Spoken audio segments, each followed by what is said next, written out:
Adolf Hitler had sought close ties with Benito Mussolini, Italy's fascist dictator, from the moment he came to power in 1933.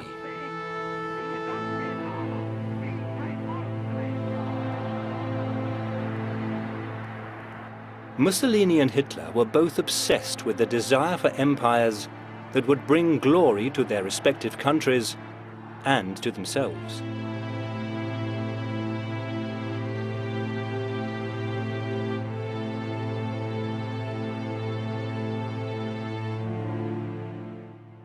For Mussolini, glory lay in Africa. By the outbreak of war in 1939, the Italian leader had an impressive army of some 1 million men in North Africa, and once he had formally declared his allegiance to Germany and declared war on Britain on the 10th of June 1940, these became a threat to the 36,000 British troops stationed in Egypt. In an initial failed attempt to become a partner the equal of Germany in the Axis alliance, Mussolini ordered his troops towards the British positions in Egypt in September 1940. Mussolini, feeling secure in the shadow of Hitler's apparent invincibility, never dreamt that the war between Britain and Italy would culminate in his own death less than 5 years later. The Italians were driven back across the desert, suffering heavy losses, to Tobruk in Libya, which the British captured in January 1941. Hitler was forced to bail out his inept partner by sending his own forces into northern Africa. It was another humiliating defeat for the boastful Mussolini, as he had already failed in an attempt to invade southern France, even as the Germans swept over the north of the country. He hoped to compensate in some measure for these embarrassing mishaps by capturing Greece. He declared war on Greece in October 1940, and Italian troops were soon in action over the mountainous terrain in the north of the country. Italy and Britain clashed in another theatre of war, the Mediterranean. The Royal Navy was trying to keep the sea lanes free for the British North African forces being supplied from Malta, from where Winston Churchill hoped his troops would be able to assist Greece. The Italians needed to supply their forces in Africa too, and the British bases on Malta were a continuing menace to the Italian fleet. Yet despite their aircraft carriers, the Italians were unable to send any messages of success back to Il Duce, as Mussolini liked to be known. Attacks on Malta brought no results, and the British continued to decimate the Italian convoys. Axis bombers made 24 raids on the island. Not even these could dislodge the British from their vital stronghold.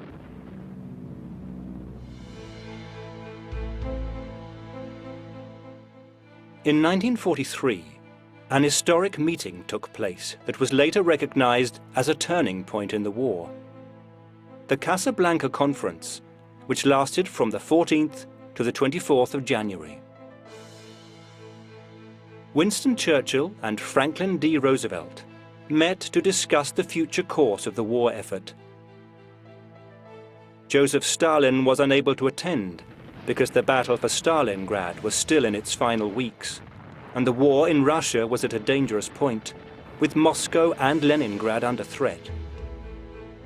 With this perilous situation in mind, they turned their deliberations to Italy and came to the conclusion that an invasion of Italy would be necessary to oust Mussolini from power and end the Italian alliance with Hitler.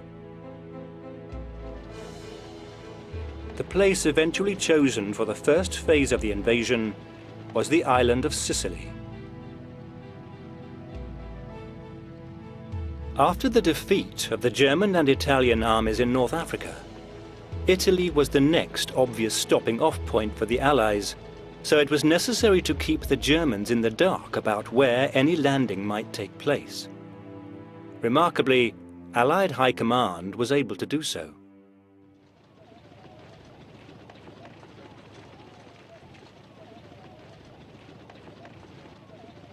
Dwight D. Eisenhower was named as supreme commander of the operation that was known as Operation Husky. General Bernard Montgomery was in command of the British 8th Army, with General George S. Patton in command of the American 7th Army. The man in charge of the German forces on Sicily was Field Marshal Albert Kesselring. He had been made deputy commander of the Italian forces under Mussolini in November 1942. At his disposal were some 300,000 men, although only 30,000 of those were Wehrmacht soldiers.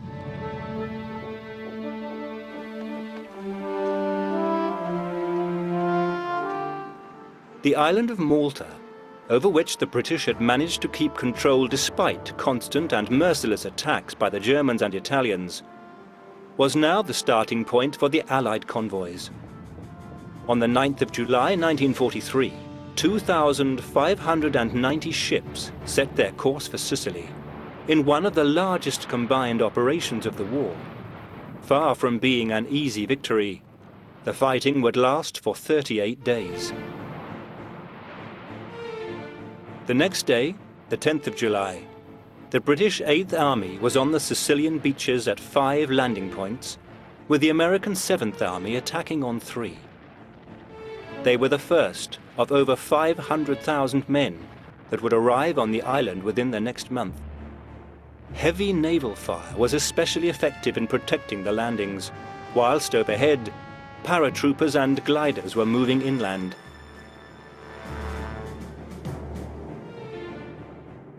Whilst the high winds caused the paratroopers to become scattered, the landings met with more success. There was, in fact, little opposition, and the troops began to fight their way inland, capturing towns and villages as they went over the next 5 days. Only in the center of the American front did the fighting inflate into a dangerous situation. Axis planes from the mainland made the congestion on the beaches even worse. Axis tanks were brought up to the front lines. The situation over the next days was on a knife edge. The less experienced American troops became so anxious about air raids that Allied transport planes were accidentally hit by ground fire. Montgomery's progress had been stalled by ferocious defending from Kesselring and the most mountainous terrain on the island. Kesselring had also decided that Messina was going to be the place where the Allies were to be stopped. A series of strongholds had been set up. Yet unknown to the Italian general Guzzoni, Adolf Hitler had decided that the island was to be evacuated. As the Americans moved towards them from the west, with the British attacking in the east, the Germans and Italians defended with tenacious ferocity. The fighting closed in on Messina.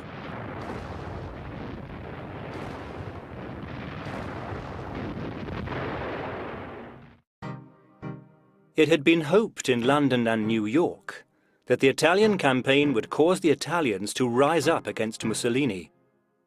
The news from Rome on the 25th of July still took the Allies by surprise. The invasion of Sicily had started a crisis in an already divided Italian government. Hitler and Mussolini had met in northern Italy on the 19th to discuss the invasion. As they did so, American bombers were targeting Rome. As they turned away following the raid, some 2,000 people had been killed. The Italian king, Victor Emmanuel III, had Mussolini arrested on July the 25th. He was replaced by the Army Chief of Staff, Marshal Pietro Badoglio. Negotiations with the Allies were opened. Italy had no more appetite for the adventures of Hitler and his puppet Mussolini. Hitler needed to act quickly, and he sent for Field Marshal Erwin Rommel, who had just arrived in Greece to take command there. His instructions were to assemble troops in the Alps in readiness for a possible invasion of Italy. On the 29th, Hitler discussed with Otto Skorzenny the possibility of rescuing Mussolini from imprisonment. Skorzenny took the risk and commanded an airborne force which made a daring raid on the hotel where Mussolini was being held on September the 13th. The freed dictator was flown out of the country. He would have been well advised to remain abroad, but he returned to set up a short-lived fascist republic in northern Italy, immediately executing his opponents.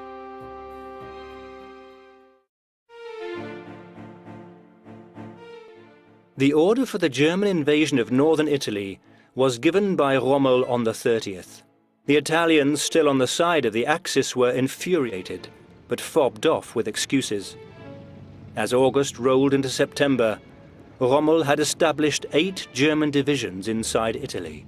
2 divisions were stationed near Rome, and if necessary, instructed to disarm the Italian troops in the city.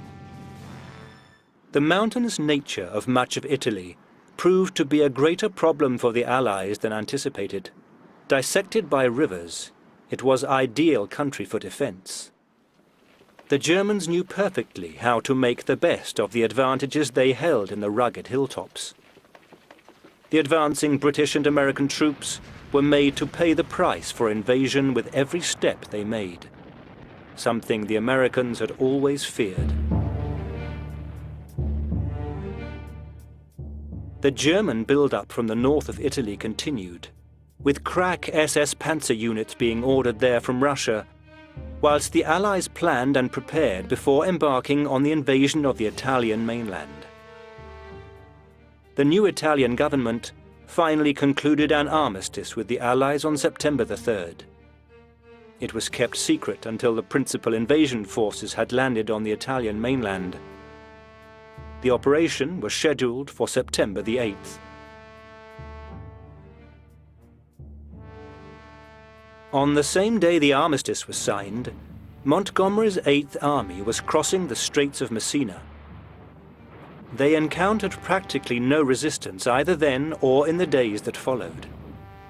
The British also landed at Taranto and began to move northwards along the eastern side of Italy and towards Salerno, on the west coast of the mainland. Tenacious German rearguard actions and Montgomery's customary caution meant that progress towards Salerno was slow. Operation Avalanche got underway on the 8th of September 1943. The Americans had heard the good news from Rome, which put them in the wrong frame of mind for a battle. They assumed that the Italian war was now over, and that there would be little, if any, fighting. They were in a celebratory mood. A tragic mistake. The Germans had no such illusions. They knew the attack was coming, and the Luftwaffe were in the skies as the Allied transports and destroyers arrived off the coast. On the 9th, the landings began. The American Fifth Army to the south, commanded by Lieutenant General Mark Clark. The British had been assigned the northern sector. The landings almost turned into one of the greatest catastrophes of the war. Clark landed his forces on a 35-mile front, much too wide to enable the disparate units to support one another. There was heavy defensive fire from the very beginning along all principal landing sites. German machine guns sighted in dominant positions on the surrounding hills opened up, firing at a rate of over 1,000 rounds a minute. Only naval bombardments were able to take the sting from the worst of the panzer attacks.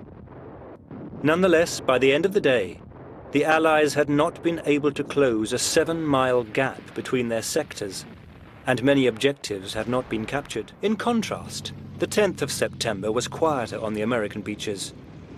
The panzers had been regrouped and sent northwards to combat the British threat, perceived as being the greater. The British push towards Naples was strangled. Kesselring was forced to wait for reinforcements, and his plans were badly affected. He could not apply sufficient pressure to the bridgeheads, fortunately for the Allies. The Germans were still able to send in panzer divisions to prevent an Allied breakout, the panzers remained unscathed by American bazookas, and the American death toll rose unremittingly. In the British sector to the north, the conflict threw the combatants into street fighting in one of the most intense conflicts of the Salerno invasion. Mass artillery on both sides brought terrible death and destruction, with positions continually changing hands. Kesselring knew that he was running out of time and had to force the situation as soon as possible to his advantage. Allied reinforcements were now arriving. He chose the 15th of September for a full-scale onslaught against the Allied lines. In the center of the beachhead was a weak link, poorly manned. General Wiedinghoff sent his panzers and infantry head-on into this sector. The town of Persano was hit by the most concentrated Wehrmacht attack of the entire campaign. The warning came as a German artillery bombardment covered the Allied lines.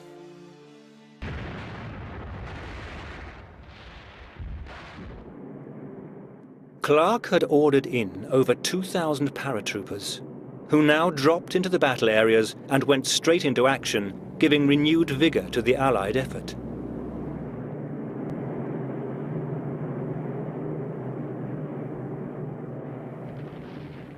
A battle of attrition for the Germans began, as the panzers continued to pour fire across the lines.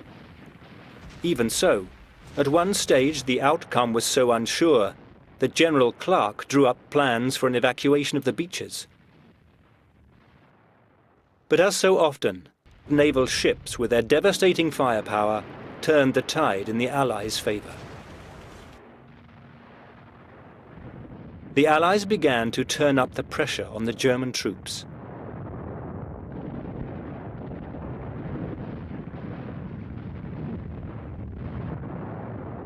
The Air Force was making its presence felt, and Kesselring could no longer maintain the scale of the attack.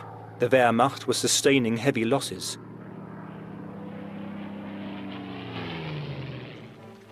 On the 17th of September, Kesselring ordered the withdrawal of his forces to the Gustav Line, a formidable defensive strap strung across the narrowest point of the Italian peninsula further to the north. The beachheads had withstood the worst that could be thrown at them, and Italy was slowly succumbing to Allied pressure. On the 25th, the Allied forces met up at Ponte Selle, some 15 miles inland. Salerno had cost over 12,500 casualties during the 11 days that the brutal conflict had lasted. Another vital stage, one that is often passed over in the history books, leading to the collapse of the Third Reich, had been reached.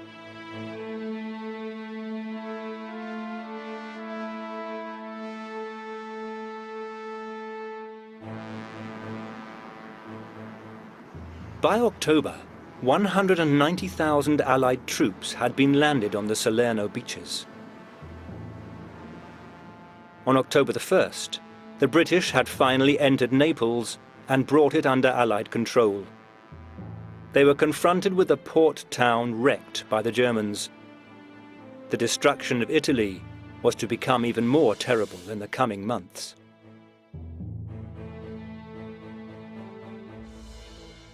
Churchill was champing at the bit with frustration, complaining that the stagnation on the Italian front is becoming scandalous. It was obvious that another plan had to be found to break the stalemate.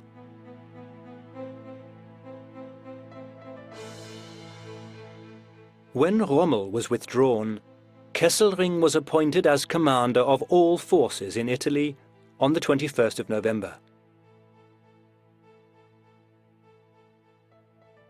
The appointment was significant because it showed that Hitler had changed his mind about Italy.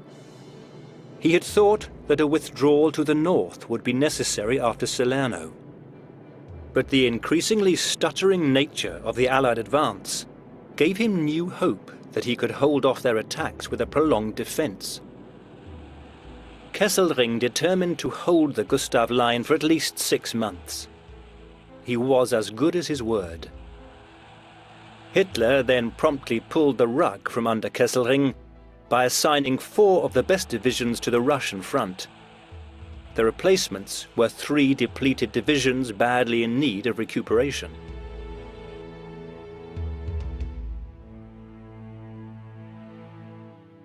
At the Tehran conference in November, Operation Overlord, the invasion of Normandy, had been agreed upon.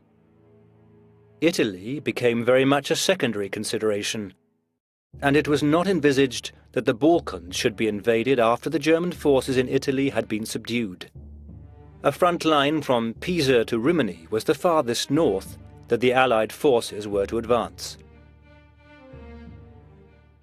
A plan originally worked out by General Clark for landings at Anzio, between Rome and the Gustav Line, was now resurrected.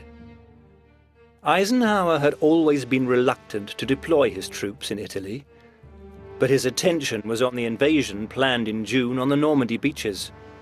He felt that all his troops should have been reserved for that theatre of war. Not only did the troops in Italy often not have the training that the invasion troops in France had, they were given less supplies than their comrades still waiting in England. By the time the preparations for Operation Overlord were underway, Churchill, a strong supporter of the Anzio plan, now renamed Operation Shingle, began to have shipping and landing craft siphoned off to support the proposed Anzio landings. As the new year of 1944 broke, Operation Shingle had grown into a major, combined British-American offensive. With Eisenhower now in charge of the Normandy operations, Alexander took charge as Supreme Commander in Italy towards the end of 1943, whilst Montgomery, also committed to the Normandy invasion, was replaced by Lieutenant General Sir Oliver Leese. Alexander had designed the Anzio operation well overall, but the time scale meant that the preparations were rushed.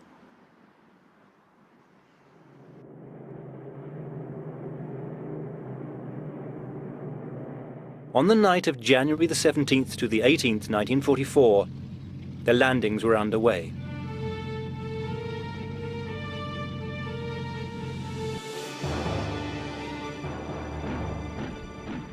The British 10th and the American 2nd Corps drew the attention of Kesselring's forces in their attempts at river crossings, which continued dismally until the 22nd, the date set for the landings at Anzio. The landings caught the Germans wrong-footed, and as the American 6th Corps, under Major General John P. Lucas, stormed ashore in the southern sector and the British landed to the north of Anzio, there was practically no opposition whatever. The Luftwaffe soared into the skies and bore down on the massed men and machines on the sand. Artillery pounded the troops, now hemmed in on all sides.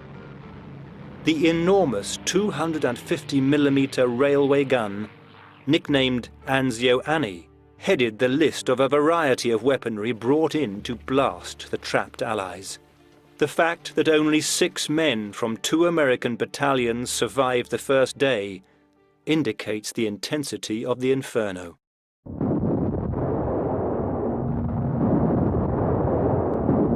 Over the next days, the Allied troops managed to make a little headway, but succeeded in getting just 7 miles from the coast. Only on the 30th, when some 61,000 troops had been landed, did the first real attempt to press into the hinterland take place. It was swiftly strangled by German defences. Kesselring ordered his counterattack in February. It exploded on the 3rd with a thunderous artillery barrage that heralded wave after wave of armour and infantry attacks. British troops became isolated and lost 1,400 men. The British were forced to withdraw, and when combined British-American counterattacks failed, the beachheads were in danger. As in World War I, a front line emerged that shifted continuously without altering the basic run of the fighting. A pattern of attack followed by counterattack took shape, which became enfeebled with the failure of a German offensive in March. But by then, attention had already shifted to another bitterly fought theatre of war. The Benedictine monastery at Monte Cassino was built in the 6th century high on a hill, and now formed a vital link in the German defensive chain that spanned southern Italy from east to west, the Gustav Line.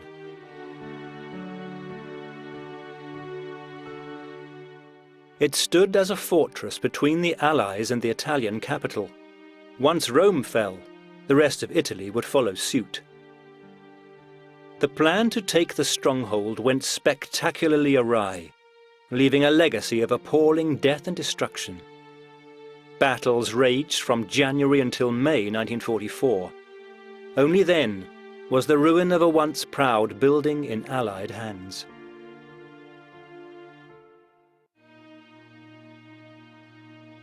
The landings in Normandy that took place in the month following the fall of Monte Cassino were of course more newsworthy, more spectacular and of greater import than the fighting for an obscure monastery in Italy.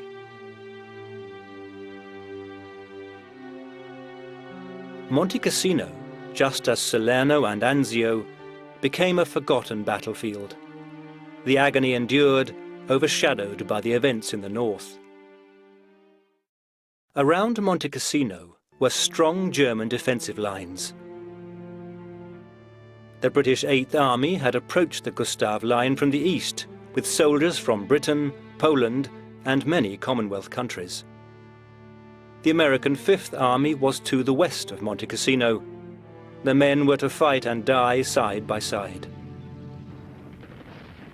The Allies attacked head-on, but were unable to get close because of the ferocious German fire from above. The Americans were the first to try the defences. They had come to within 400 yards of the monastery at one stage, but with 75% losses, the positions were untenable. The stalemate, with its high death rate, continued. These attacks had shown the Germans, who had also lost many men, that reinforcements were urgently needed if the monastery was to be held. The infantry alone could not cope. Elite paratroopers, the Fallschirmjäger, whose reputation as hardened fighters went before them, were hastily brought in. Monte Cassino was ready for one of the most tragic battles that war had to offer.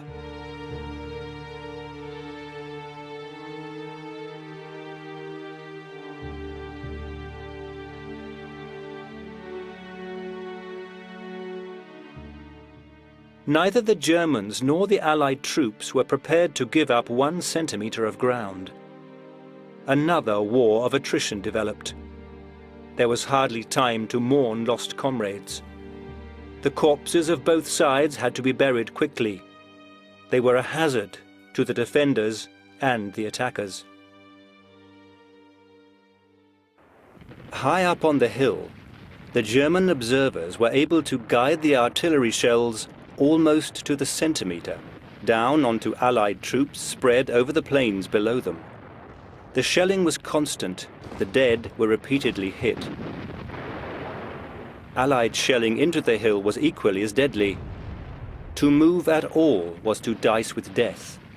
Snipers, mines and booby traps were always present to finish the work of the artillery.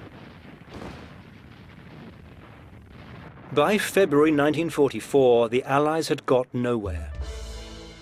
The decision was made to make a more concerted assault on the monastery. Commonwealth troops were to be included in this run with death up the hill. General Bernhard Freyberg ordered air support for the attack. A controversial decision, as the Germans claimed to have no troops in the monastery.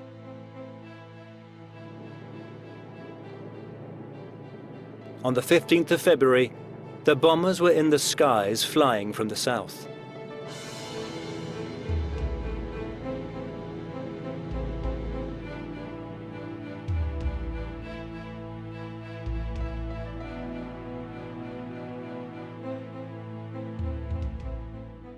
The Germans looked up as the walls of the ancient buildings and the surrounding hillside erupted into flame and coiling turrets of smoke.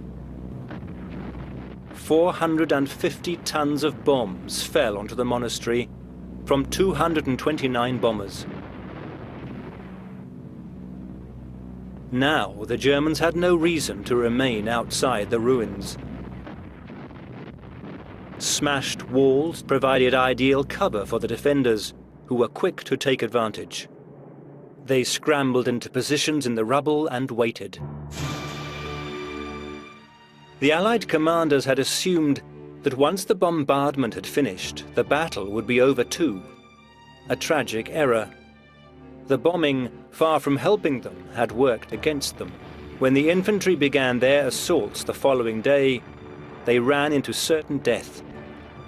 The attacks were repulsed with heavy loss of life. Despite the failure of the second assault, Freiburg had to continue planning for the capture of the hill. Another attempt was set for the 15th of March. Troops were to make a two-pronged assault, with some attacking the town of Monte Cassino and the others scaling the slopes of the hill. Tanks would be used as infantry support. Bombers would again be used, this time to pound the defenders in the town. 500 bombers were sent into the skies, and over 1,000 tons of bombs smashed the town to dust, followed by a creeping artillery barrage.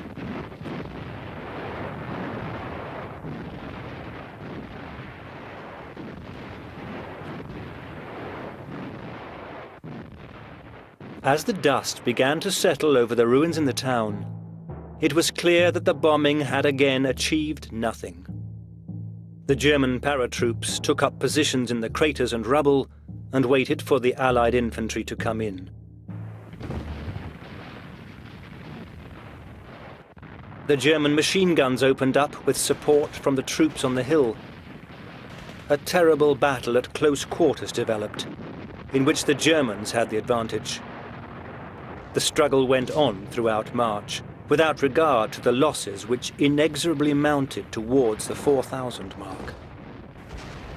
The numbers of wounded were so high that a brief ceasefire took place to allow both sides to collect the dead and injured.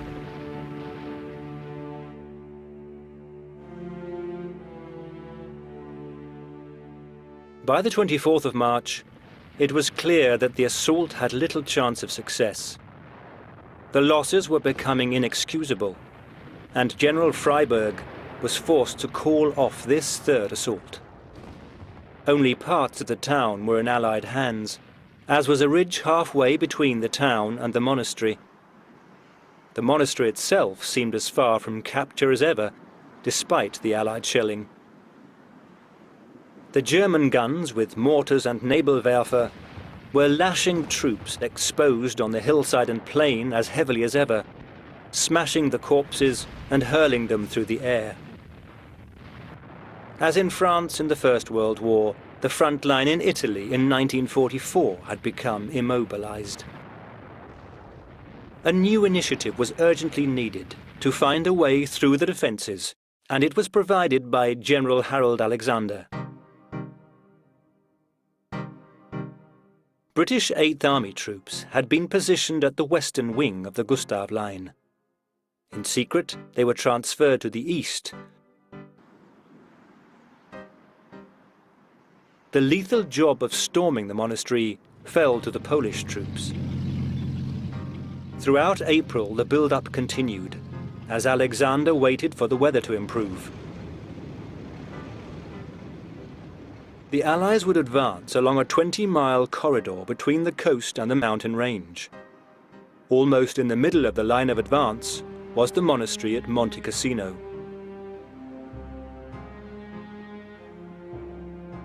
At 11 a.m.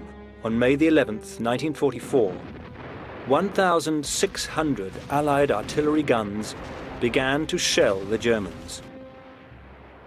For 2 hours the guns fired, and the ground vanished beneath smoke and dust. As the shelling stopped, the British, Indian, French and American infantry went forward. The Germans now began to rain fire onto the Allied troops as machine guns and artillery cut down the men struggling through the rivers and into the rubble. Capturing the town of St. Angelo, the Allied troops discovered the massive concrete German bunkers that had been completely unaffected by the Allied shelling, a salutary lesson on the efficiency of the Wehrmacht.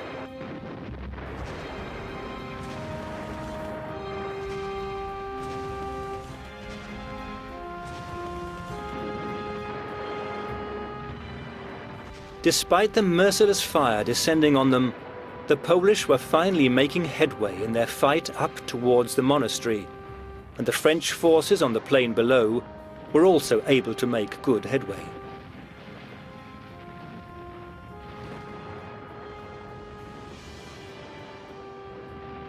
By the 17th of the month, German forces began to retreat from their hilltop positions.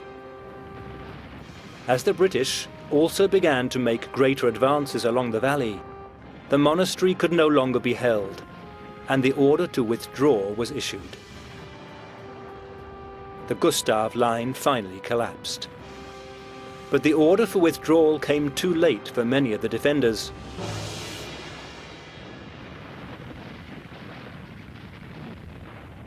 The Polish, despite being beaten back many times, finally fought their way up to the ruins.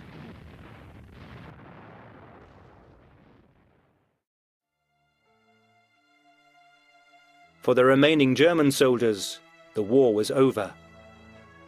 The welcome sight of the Polish flag flying over the rubble was soon seen by the relieved Allies. Only on May the 18th did the town of Monte Cassino fall into Allied hands. Like the monastery above, it too was a landscape of rubble. One of the most savage battles of the war was over. Alexander had made good his command and paved the way for the liberation of Italy. The Allies turned their full attention to the Anzio troops still hemmed in around the beaches. On the 23rd of May, they opened the breakout offensive with an artillery barrage that lasted 3/4 of an hour over the entire Anzio front. Backed up by airstrikes, Allied armour and infantry breached the German lines and were on the advance for the first time since the January landings. The retreating Germans took heavy losses before the American 6th and 2nd Corps linked up on the 25th of May. General Clark, with one eye on the propaganda newsreels, allowed the German 10th Army to escape to the north of Rome, so that he could get American troops into Rome before the British. For his few hours of glory, the German 10th Army would make sure that the Allied soldiers paid with their lives. On the evening of June the 4th, 1944, Rome was free of its Nazi occupiers. Just hours later, British paratroopers were landing in northern France. Operation Overlord had begun. The fall of Rome, overshadowed by the events in France, did not set Allied morale alight as might have been expected. Italy was still not free. Allied tensions and the Italians' past alliance with Hitler made the capture of the capital somewhat of an anticlimax.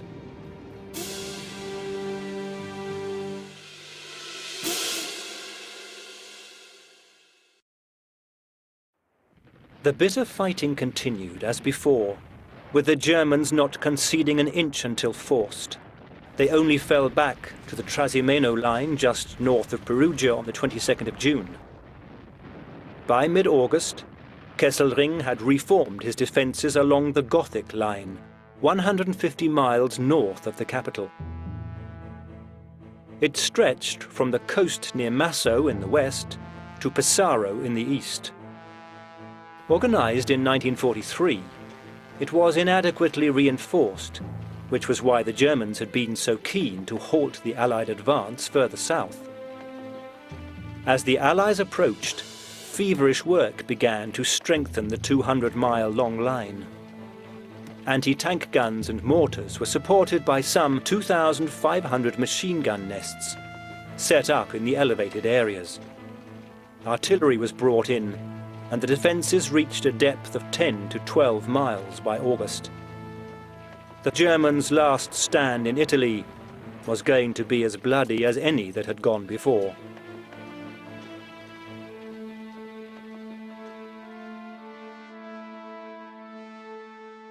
On the 25th of August, the first artillery barrage opened up on the Adriatic eastern side of the line. The Americans did likewise in the west, broke through the initial defences towards Bologna.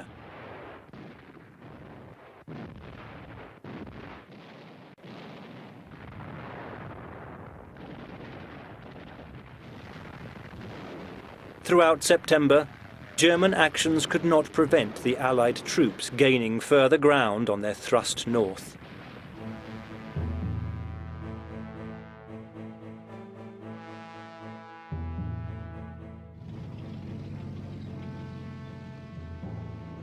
The Americans, though, were meeting increased opposition that slowed their progress.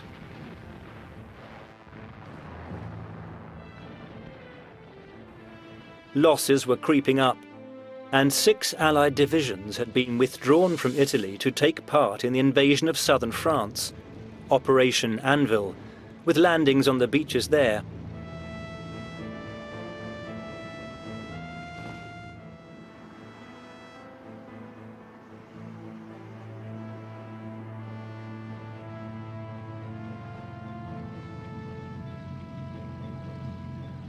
With Allied numbers in Italy considerably weakened by Anvil, the weather began to break. Slogging through the snow, sleet and mud, the British managed to get to Ravenna before the winter forced hostilities to an end.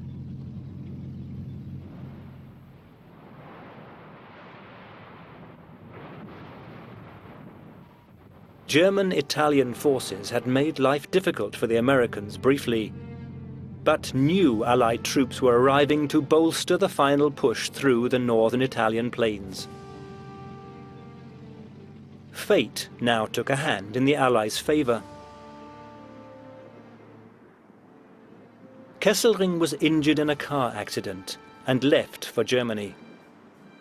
He eventually took part in the defence of the Western Front in France. General Heinrich von Wietinghoff replaced him. Alexander was given overall command of the Mediterranean theatre of war and set about preparing for a powerful offensive in the spring of 1945. The winter was heavy, and a resumption of the fighting could only be contemplated once April arrived. The Allies opened the 1945 campaign with an attack intended to distract the Germans from their true intentions. These became clear on the 9th of April, when they launched a full-scale assault into the Argente area north of Ravenna. A massive raid by 1,800 bombers and fighter bombers released 300 tons of bombs, followed by artillery shelling. The infantry came on behind, and von Wietinghoff was unable to check the advance despite the usual unyielding defense given by his men. The Americans were prevented by the weather from getting back into action until the 14th.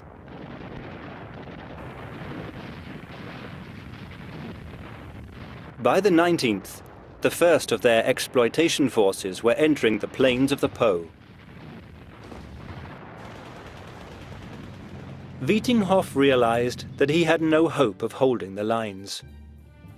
He had already made an appeal to Hitler for an elastic withdrawal of his troops, retreating in sections from river to river.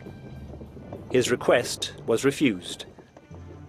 Just before the American offensive began, he made another attempt to have a withdrawal to the Po authorized, with the same result. On the 20th, he took the decision himself. He had left it too late. The Allies were sweeping into the plains and gathering up the German forces.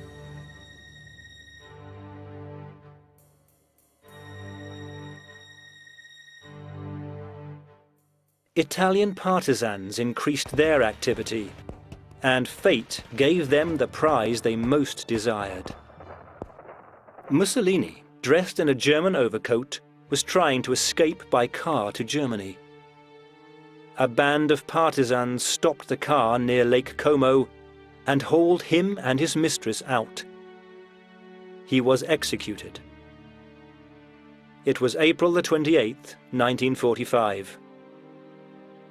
Hitler was shaken by the news. If he had deceived himself until then, he had no doubt what awaited him should he fall into the hands of his enemies. By the end of the month, he had followed his erstwhile ally into a miserable death. One day later, an unconditional surrender had been agreed to come into force at 12 noon on May the 2nd. For Italy, the fascist nightmare had ended.